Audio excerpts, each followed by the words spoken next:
नमस्कार, आप देख रहे हैं इंडिया टीवी। आपके साथ मैं हूं मीनाक्षी जोशी। किसान आंदोलन पर इस वक्त की 3 बड़ी और अहम मीटिंग्स चल रही हैं। पहली बैठक हो रही है दिल्ली पुलिस मुख्यालय में, जहां अमित शाह थोड़ी देर पहले पहुंचे। अमित शाह दिल्ली पुलिस मुख्यालय में सीनियर अधिकारियों के साथ बैठक करेंगे। माना यह जा रहा है कि मीटिंग में किसान आंदोलन पर बातचीत हो सकती है। वहीं दूसरी मीटिंग सिंघू बॉर्डर पर हो रही है, किसानों और पुलिस के बीच। तो वहीं किसानों पर सुप्रीम कोर्ट की कमेटी जो बनी है, वो भी दिल्ली के पूसा कैंपस में एक बैठक कर रही है। इसमें कमेटी के 3 सदस्य अशोक गुलाटी, अनिल घनवत और प्रमोद जोशी शामिल है। तो 3 ये महत्वपूर्ण बैठकें चल रही है और तीनों की धुरी इस वक्त किसान आंदोलन के इर्द गिर्द नजर आ रही है। दरअसल किसान आंदोलन में आंदोलनकारी किसानों ने ये बात साफ कर दी है कि वो 26 जनवरी को एक ट्रैक्टर परेड जरूर निकालेंगे, जबकि आप सभी जानते हैं कि 26 जनवरी को राजपथ पर परेड निकाली जाती है। ऐसे में दिल्ली पुलिस ये पहले ही कह चुकी है कि ये सुरक्षा व्यवस्था में बहुत बड़ी सेंध हो सकती है, कोई चूक हो सकती है। ऐसे में किसानों को ये परेड 26 तारीख को नहीं निकालनी चाहिए। किसान अपनी मांगों पर अड़े हुए हैं। किसान ये कह रहे हैं कि हम परेड निकालेंगे और इसी को लेकर अब अमित शाह भी पहुंच चुके हैं पुलिस मुख्यालय, जहां पर पुलिस के आला अधिकारियों के साथ उनकी बैठक चल रही है। और इस बैठक में किसान आंदोलन को लेकर क्या क्या कठिनाइयां सामने आ रही है, शायद इस पर भी चर्चा होनी है। आनंद प्रकाश पांडे हमारे साथ जुड़े हुए हैं। आनंद, 3 बड़ी खबरें हैं, लेकिन जो सबसे ज्यादा महत्वपूर्ण इस वक्त दिखाई देती है वो दिल्ली पुलिस मुख्यालय पर बैठक जो चल रही है, उसमें गृह मंत्री भी मौजूद है। समस्या कितनी बड़ी है इस वक्त दिल्ली पुलिस के सामने, क्योंकि किसान ये कह रहे हैं कि 26 तारीख को वो ट्रैक्टर परेड निकाल कर रहेंगे। जी बिल्कुल, गृह मंत्री अमित शाह कुछ देर पहले यहाँ पे पुलिस मुख्यालय पहुंचे हैं। हालांकि जो आधिकारिक कार्यक्रम बताया गया पुलिस की तरफ से, वो बताया गया कि वो ई बीट लॉन्च करेंगे, यानी कि जो हर थाने में जो बीट होती है उसका सब डिटेल जो है वो ऑनलाइन रहेगा, उसको वो लॉन्च करेंगे। उसके साथ साथ जो दिल्ली पुलिस के जो प्लाज्मा डोनर्स हैं, जो कोरोना वॉरियर्स हैं, उनसे मुलाकात करेंगे, उनकी हौसला अफजाई करेंगे। लेकिन जाहिर तौर पर अगर देश के गृह मंत्री और दिल्ली पुलिस के यहाँ आते हैं, उसके हेडक्वार्टर में आते हैं, पुलिस के वरिष्ठ अधिकारी यानी कि डीसीपी एंड जो एवल रैंक के ऑफिसर्स हैं, उनके साथ ये मीटिंग होती है, तो जाहिर तौर पर जो एक बड़ी चुनौती या चिंता जो सामने है किसान आंदोलन को लेकर, और 26 जनवरी के मद्देनजर जो उन्होंने ट्रैक्टर रैली निकालने को जो ऐलान किया, उसको लेकर जरूर बात यहाँ पर हो सकती है।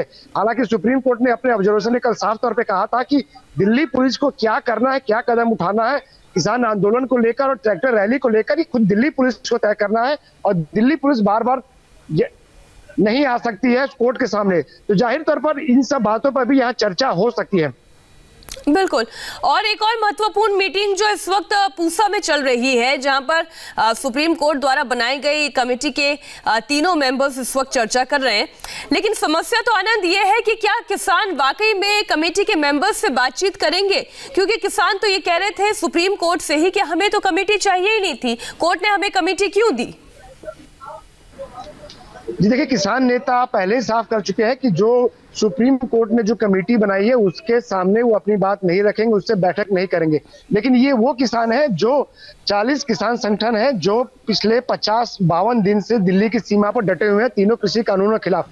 लेकिन इनके अलावा भी देश में बहुत सारे किसान संगठन है, बहुत सारे किसान नेता हैं जो कि इन तीनों कृषि कानूनों के पक्ष में है। तो सुप्रीम कोर्ट की तरफ से जो कमेटी बनाई गई है, जो बाकी जो किसान नेता है, जो दूसरे किसान संगठन है, वो जरूर इस कमेटी के सामने पेश होंगे और इसके सामने अपना व्यू रखेंगे कि किस तरह ये तीनों कृषि कानून है किसानों के हित में, उनके फायदे में। ये जाहिर तौर पर है कि पहले ऐलान कर चुके हैं जो 40 किसान संगठन के नेता है कोई इनसे बात नहीं करेंगे। लेकिन इनके अलावा देश भर के जो बाकी किसान नेता है, किसान संगठन है, वो जरूर उस कमेटी के सामने पेश होंगे और अगर कानून को लेकर उन्हें कुछ आपत्तियां होंगी, सुझाव होंगी, वो जरूर बताएंगे। लेकिन ये जिनकी आपने बात की किसान नेता जो है, जो 40 संगठन है, जो बार बार सरकार के साथ जो बैठकें होती है उसमें शामिल होते हैं, उन्होंने ये कहते हुए इस कमेटी के सामने आने से इनकार कर दिया है कि इस कमेटी में तीनों जो लोग हैं, एक मेंबर पहले ही इस्तीफा दे चुके हैं, अपने आप को अलग कर चुके हैं, जाहिर है। आनंद, आप बने रहिए हमारे साथ। इन तस्वीरों को एक बार फिर से हम दर्शकों को बता दें कि गृह मंत्री अमित शाह इस वक्त दिल्ली पुलिस मुख्यालय पर मौजूद हैं। वो वहां पर पुलिस के आला अधिकारियों के साथ भी मिल रहे हैं, उन पुलिस कर्मियों से भी मुलाकात कर रहे हैं जिन्होंने कोरोना से न सिर्फ लड़ाई की है बल्कि कोरोना को हराया है, और प्लाज्मा डोनेटर्स भी हैं, उनसे भी मुलाकात गृह मंत्री अमित शाह कर रहे हैं। और इस लिहाज से उनका आज दिल्ली पुलिस पुलिस मुख्यालय का ये दौरा महत्वपूर्ण है कि किसान आंदोलन चल रहा है, 26 जनवरी की तारीख नजदीक है। किसान ये कह रहे हैं कि वो ट्रैक्टर परेड निकालेंगे, मामला सुप्रीम कोर्ट में है।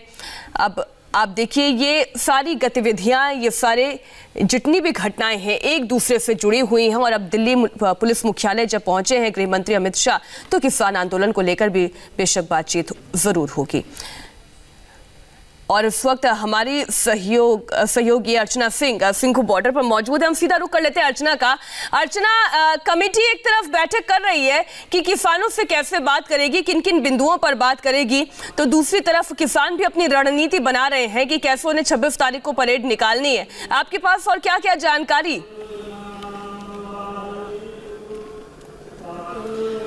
मीनाक्षी, किसानों ने इस कमेटी के सामने जाने से पहले ही मना कर दिया है। उनका कहना है कि सुप्रीम कोर्ट ने जो कमेटी बनाई है उसमें सरकार के लोग हैं, वो पहले ही कानून का समर्थन करते रहे हैं, तो वो उनकी बात क्या सुनेंगे। इसीलिए उस कमेटी में तो किसान नहीं जाएंगे। हालांकि अभी बिंदुवार चर्चा की वहां पर बात हो रही है, लेकिन किसानों का एक ही बात कहना है कि इस कानून को वापस लिया जाए। जो तीनों कानून है उनको वापस लिया जाए, उन्हें इस पर चर्चा ही नहीं करनी, तो कमेटी में वो नहीं जाएंगे।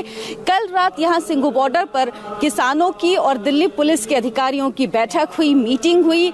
इसमें दिल्ली पुलिस के अधिकारियों ने समझने की कोशिश की कि क्या रूट है, कहां से निकलेंगे, कितने ट्रैक्टर आएंगे, कितनी स्ट्रेंथ होगी, क्या तैयारियां हैं। अगर हम आपको ट्रैक्टर रैली की जो तैयारी है उसकी बात बताएं तो 22 तारीख को पंजाब, हरियाणा और राजस्थान, उत्तर प्रदेश, इन 4 प्रदेशों से ट्रैक्टर चलना शुरू होंगे और उस दिन जो बैठक होगी उसी में रूट तय होगा कि किस रूट से चलकर कहां पर पहुंचेंगे। पंजाब और हरियाणा से ज्यादातर जो ट्रैक्टर आएंगे वो सिंघू बॉर्डर पर आएंगे, बाकी जगहों से जो ट्रैक्टर आएंगे वो दिल्ली की दूसरी सीमाओं पर जाएंगे।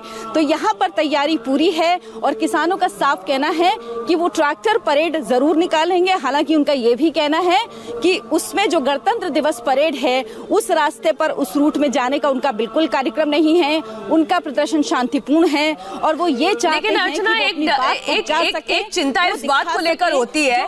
आनंद भी हमारे साथ जुड़े हुए हैं, वो भी इस पर और जानकारी देंगे। अर्चना, लेकिन आप बताइए, इनर सर्कल वैसे ही पूरी तरीके से बंद होगा क्योंकि राजपथ पर जब परेड निकलती है तो उसके आसपास के इलाकों में पूरी मूवमेंट बंद हो जाती है। और अगर आउटर एरिया की भी बात करें, अगर वहां पर ट्रैक्टर परेड निकाली जाती है तो इसका मतलब यह कि बाहरी दिल्ली की तरफ भी सारी मूवमेंट ब्लॉक हो जाएगी। ये तो एक तरीके से दिल्ली को चोक कर देने वाली स्थिति होगी। मीनाक्षी, ये तो किसानों ने जब से प्रदर्शन शुरू किया है तब से चल रहा है। जो दिल्ली के बॉर्डर्स हैं उनको वो चोक कर रहे हैं, उनकी स्ट्रैटेजी ही ये है। और कोर्ट भी साफ कर चुकी है कि अब ये पूरी तरह से दिल्ली पुलिस पर है कि वो किसको दिल्ली में एंट्री दे, क्योंकि ये कानून व्यवस्था का मामला है। हालांकि अभी दिल्ली पुलिस ने अपनी किसी भी बात का खुलासा नहीं किया मीडिया से बातचीत में, लेकिन वो पूरी तरह से रणनीति तय करने में लगी है और उसे देखना है कि ये ट्रैक्टर जो आएंगे उत्तर प्रदेश से, राजस्थान से, हरियाणा से और पंजाब से, उन्हें एंट्री दी जाए या नहीं, उन्हें रोका जाए तो किस तरह से रोका जाए, क्योंकि किसान अड़े हुए हैं कि वो हर हाल में ट्रैक्टर रैली निकालेंगे, ये परेड निकलेगी। उनका कहना है कि वो बिल्कुल शांतिपूर्ण परेड होगी, वो उसमें किसी तरीके का भड़काऊ भाषण नहीं दिया जाएगा। भले किसान कह रहे हैं अर्चना, लेकिन इस बात की क्या गारंटी दी जा सकती है कि कोई व्यवधान नहीं पड़ेगा? इस बात की क्या गारंटी हो सकती है आनंद, जब इतनी बड़ी संख्या में किसान ट्रैक्टर्स लेकर दिल्ली में पहुंचेंगे, दिल्ली को चोक करने की कोशिश करेंगे, तो इसकी क्या गारंटी है कि कोई समस्या नहीं खड़ी हो सकती? जबकि हम पहले भी कई मर्तबा ये बात कह चुके हैं कि 26 जनवरी, 15 अगस्त ये ऐसी तारीखें हैं जब वैसे भी दिल्ली बहुत सेंसिटिव हो जाती है।